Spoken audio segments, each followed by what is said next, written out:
Hi, Gabriel here. I'm going to show people a Finland setup and talk about various aspects of it that are important, or I feel are important. Basically, in Finland, what you want is maximum stability and a preference for understeer because there's a lot of going in straight lines. You also want useful gears, which means I'm actually going to do that. Sorry, just excuse me while I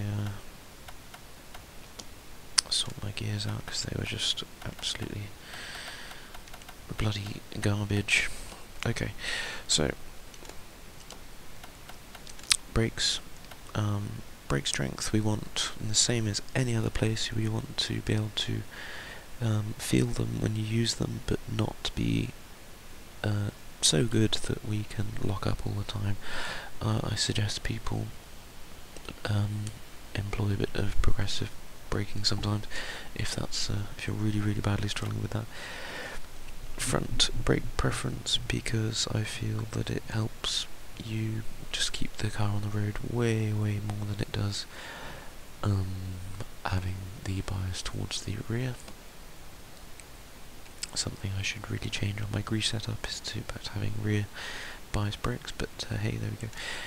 Diff, as I just said before, we kind of want understeer, so high lock percentage will improve straight line traction, although it may induce understeer and particularly low grip conditions. A low percentage lock will improve cornering at a cost of straight line traction. So in fact, I might even put this up while we're here, just because I like the sound of straight line traction. That sounds good. So yeah, just read through those and bear in mind that understeer is kind of a good thing. It's going to help you in the same way with these. You just don't want you don't want too much oversteer. Basically, you don't want to encourage oversteer because that's not going to help you keeping it in a straight line. This is an interesting one though. So basically, this top slider means that the looser you are, the better at cornering you are, but it also means that the car is actually more difficult to rotate because you've got more rotation grip. Basically, I'm really simplifying it, and if someone wants to go into more detail in the comments, that'd be great, but this is the way it feels. So basically what this means is more to the left, more difficult to rotate. In Finland, we don't want it to be really easy to rotate the car. That's like the devil. The more you put it to the right, the easier it is to rotate using the throttle. It's kind of as simple as that. This is self-explanatory. The more to the left, it's going to act like a front-wheel drive car. The more to the right, it's going to act like a rear-wheel drive car. That's all I've got to say about that.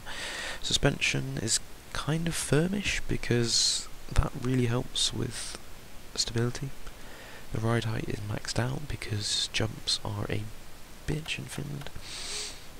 Anti-roll bar quite weak because we want grip. We want a lot of grip. We want all. It's like gravel. We want loads. We want as much grip as we can get from this bad boy, but without it feeling like a rhino. So this slider is, yeah, optimize this best you can. Camber angle is a bit like the center diff issue in that the more to the left this slider goes, the more power you can put down during cornering, but it also means that the car is more difficult to rotate. So grip and power down in cornering, not so important because it comes at a price, which is straight line stability, and as we know, stability is a really great thing. So this is camber. This is going to take you ages to optimize this, basically, this camber angle, but just whatever you do, don't go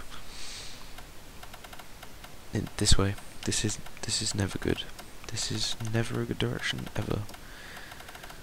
This is a good direction around here. I'd say keep it, just try and optimize it between somewhere like 50 and 2, pretty much. 0.50 and 2, that's what I'd say. Toe angle, what I suggest you do for that is go on YouTube and learn about toe angle and come to your own conclusions about it. What I'd simply say is that if you're finding it just so difficult, just so difficult in driving in Finland, and you don't even care, all you care about is finishing the stage, you don't care about anything else but that, just bring it to 50, negative 50 on the front and probably even the rear, and it will make your life a lot easier.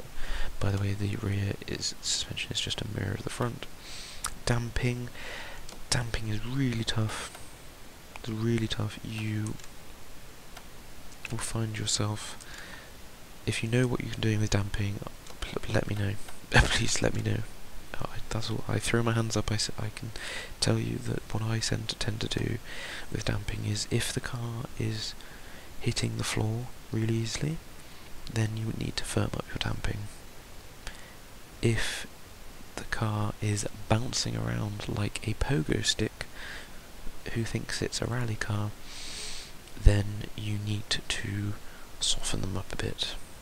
And that's it. That's my thoughts on setting up your car. I can't stress this enough. This is not optimal. This is not an optimal setup. It is capable. It is a capable setup. I just beat my own personal record on a stage a moment ago. I mean, are you going to upload that run? And it works. It does work, but it is not optimal. It's going to vary a bit with style and just, the lines you take and so much. So take my words and advice as exactly that. Use this as a starting point. I've uploaded this to the Steam Workshop, but please, come to your own sort of thoughts on this. I'm not saying this is definitive by any means whatsoever. And also, I'd love for people to educate me if I'm doing something horrible, backwards or wrong. If they know better, please tell me, and we can talk about it like civilized, rational people. Okay, cheers, thanks, bye.